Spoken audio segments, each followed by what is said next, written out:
Okay, hello, welcome back to another video. Today I'm going to be taking you through a very special Emory Tate chess game. The man with the black pieces goes by the name of Manfred Herfel, and the man with the white pieces is the one and only tactical machine, Emory Tate. This game is from a tournament known as the Gießen Open, which is from a town, unsurprisingly, called Gießen, which is a German town about 50 kilometers from Frankfurt. The reason that this is such a special game is because it is one of, if not the first instance of Emory Tate playing his own opening. I believe that this was coined as Tate's opening in the book Triple Exclam by Daim Shabazz, which makes reference to this particular game. Without further ado, let's get into the game. So Tate opens with the move e4, nothing surprising there, and Herfel responds with a personal favourite of mine, knight to f6, Aliechen's defense. This move knight to f6 invites Tate to step forward with the e-pawn as he does playing e5, and from here the knight then steps across to d5. The knight on d5 invites the fairly intuitive move c4, attacking the knight, pushing forward with the pawns with tempo on this minor piece. And after the knight steps back to b6, the point is that generally white can play d4 and gain a huge centre, but black tries to argue that the centre is overextended by applying pressure to the pawns from a distance, with the minor pieces, with like g6, bishop g7, etc. However, Tate does not feel like playing d4, as most masters do. He doesn't even feel like playing c5, forcing the knight back into the center, the Lasker variation. This is also quite interesting. Here, Tate plays a4. This move is only played 2.6% of the time in the master database, and the point is that you're threatening to play a5. If black plays a seemingly innocuous move like g6, ready to fianchetto this bishop, then a5 is going to trap the knight. This is why, in this rare but still theoretical opening, black can play one of two things really. They can go for d6, and then after a5 anyway, the knight goes here. There's still complications with e6, I believe this is known as the Schliemann gambit. Or, instead of d6, the move that we see Herfel play, a5. This is perhaps the most blunt and effective way to make sure that white can't play a5 themselves. It is in this position, however, that Tate plays the Tate variation of Aliechen's defense with a move that looks moronic, but is somehow one of the strongest moves on the position. He plays rook, and I know you're thinking, what? Rook? Yes, rook to a3. Before moving literally any other piece in his position, Tate has somehow lifted a rook in one of the only bits of opening preparation where doing so doesn't immediately concede all advantage. The stockfish evaluation in this position is minus 0.4, which to anyone, even top grandmasters, generally means it's an equal position. Now, if you're a more experienced chess player, you'll be looking at this position thinking, how the hell can that be the case? Well, I'll let Tate show you. Herfel plays knight to c6 here. In response, only now does Tate claim the full centre, playing the move d4, the best move, and after d6, you may think that the crazy opening prep has stopped, but Tate makes yet another pawn move. Now you might think, okay, f4, supporting the pawn, that makes a lot of sense. No, that's not the move I'm on about. He plays e6. Now this is the best engine move, e6 here, completely sacrificing the pawn, because if the bishop takes the pawn here, then there's going to be a fork with pawn to d5, and so pawn takes pawn is basically forced. Now here I'm sure you're thinking, okay, well now he's got to develop a knight or do something at least slightly principled. No, not at all. He plays rook to g3. If this was an episode of Guess the Elo on Gotham Chess, you would be assuming that this player was about 500 rated.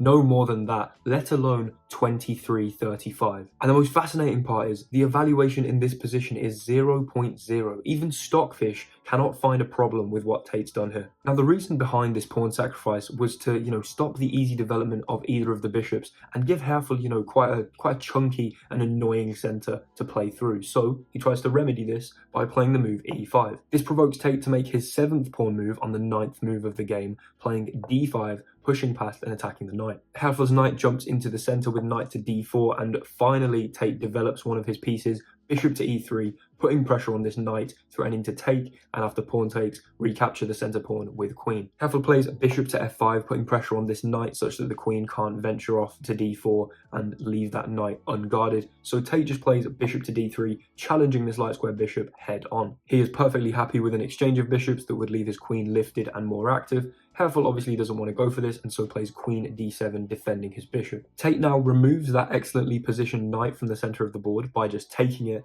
and after Herfel recaptures here, Tate develops his knight, but not to the natural square f3, because that would block the rook. He wants to keep this rook as active as possible. He plays knight to e2. Herfel has had enough of the tension between the light squared bishops and so chooses to trade them off, and after Tate recaptures, because he's chosen to take with the queen, he's relinquished control here of this a pawn, which Herfel pounces on with queen takes a4. However, this allows Tate to reinforce the c-pawn with tempo on the queen by playing b3 here, held by the queen and also by the rook, and completing this little pawn chain here. Herfel goes for queen to b4 check, and Tate blocks with the knight here, and then we see a4 attacking the base of this pawn chain, trying to weaken this pawn such that this pawn's also weakened, and attack this annoying bind that Tate has in his position. Here, Tate elects to take, and after rook takes, he simply castles. He gets his king as far away as possible from all of this shenanigans coming down the queen side, nice and safe. He doesn't really care about the fact that, the A file, the B file,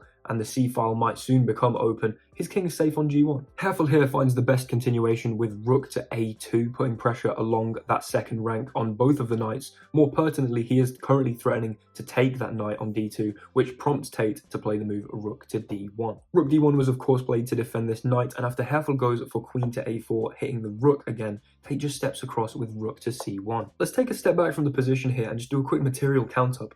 Herfel is currently up 2 points of material, so that kind of motivates this next move. He plays rook to a1. The idea behind this is that he's trying to force the trade of the rooks by pinning the rook to the queen. If you're up 2 pawns of material, the way that advantage is going to more clearly manifest is if you can reduce it to an endgame where those 2 pawns can run and become queens. However, this does not completely force the trade of the rooks, because Tate can play knight to b1 as he does, intercepting this threat of rook takes on c1. Herfel slides his queen over to b4 again, putting a bit more pressure on the knight, making the queen have to be tied down to that knight, but finally Tate exploits that weakness he created on move 12 and takes the pawn. Those of you who are a little more experienced at chess may realize that taking this pawn isn't just about taking this pawn. Tate's knight is now primed and ready to jump into the e6 square, which looks beautiful. It will become an outposted knight if it can get to e6. In chess, an outposted piece is a piece which is impossible to attack with pawns, which means that it's more solidly situated as it can't be kicked. You can see that the e6 square is going to make for a great outpost because the d pawn has been pushed past,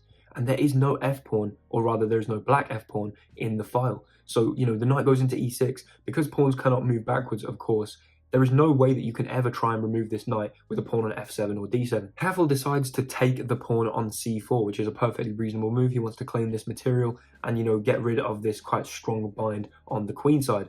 But Tate just ignores it and plays knight to e6. We see the move c5 here. Herfel does not want to lose his c-pawn with check, but he's leaving this knight unopposed in a beautiful position. Tate here chooses to open up the b file by taking en passant with the pawn, and after recaptures, he plays a move that is just, it's a beautiful move. This move applies an insane amount of pressure to black's position in some of the most unobvious ways. He returns the queen to her home square on d1. Now, admittedly, returning a piece to its home square is almost always not a good way to exert pressure on the black position. However, in this case, it's an exception to that rule. The difference between the queen being on d1 rather than f3 is that now it's on this lovely diagonal here where it can access the h5 square as well as the g4 square. Now, black is a long way off castling here. I mean, black would first need to move a pawn, fianchetto the bishop somehow without hanging it, and then castle. So the king is going to be quite stranded in the center of the board, meaning that access to h5 and g4 could provide some really interesting ways to apply pressure to that black king. Sliding the queen back to d1 does not only place it on this lovely diagonal, but also means that it controls the b3 square, which means that this rook, the star of the opening, could possibly slide across, attacking the queen and also trying to infiltrate where this black king is. Herfel misses this idea, playing king to d7, trying to kick this white knight, but Tate just plays rook to b3, sliding the star of the opening across, ready to infiltrate down here. After Herfel moves his queen off the b file, Tate plays queen to g4, not only supporting the knight but setting up a discovered check. The rook on b3 now supports the knight, which means that this rook is no longer tied to the knight, and the rook and the queen both attack this loose black knight here, so Herfel has to move it. He does so by attacking the queen, coming back to e5. So if Tate tries a discovered check like knight takes g7, then obviously he can just take the queen here. But he plays knight to c5, a double check. This is known as a double check because there are two separate pieces putting the black king in check. The only way to move out of a double check is to move the black king. You can't take the piece that's putting you in check because the other one would remain putting you in check. Now, Herfel is completely lost in this position, but he makes it a bit easy for Tate. He plays king to c7, which isn't a very resilient move. And if you want to pause the video here and try and find the continuation, there is a forced mating sequence here. Pause now. But if not, Tate plays rook to b7, that rook which had gone up to a3, across to g3, back to b3, and now finally to b7, comes in, forces the king back to d8, and then he plays rook to b8 check, the final move from this rook. And here, it's the final move of the game because Herfel resigns. The reason he resigns is that there is one legal move for the king to make, and that is king to c7. And after king to c7, we would have seen queen to c8 checkmate. Thank you very, very much for watching. If you enjoyed, I really appreciate a like, comment, subscribe, all of that stuff you can do that really helps the channel. I would really appreciate it. If you want to see me make an in-depth tutorial on how to play this opening, let's go back all the way here to rook to a3 there. If you want to see a tutorial on this opening and how to actually play it, not just this specific game coverage, let me know. I will gladly make that video because this is a super intriguing opening. Thanks for watching. Hope you enjoyed. I'll see you in the next one. Goodbye.